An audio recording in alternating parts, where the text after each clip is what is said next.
разчита на Иван Цветков днешния следобед.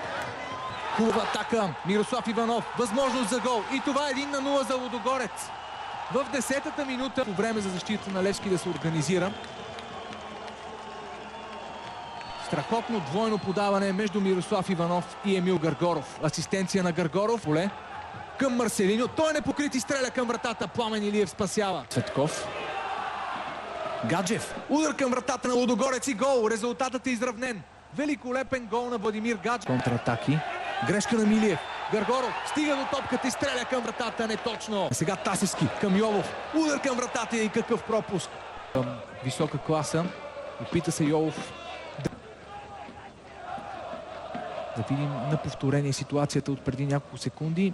Струва ми се, че за Дуспа трудно може да става дума. И тук много правилно решение. Много тънка ситуация.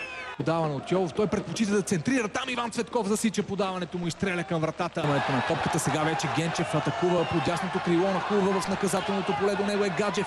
Хубав финт на Генчев. Има възможност да стреля. Той търси подаване. Гаргоров, рикошет и това е гол.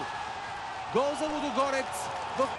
Ето от тази позиция ще видим най-добре какво се случи в тази ситуация. Тя да отнеме топката и да подаде към Арс.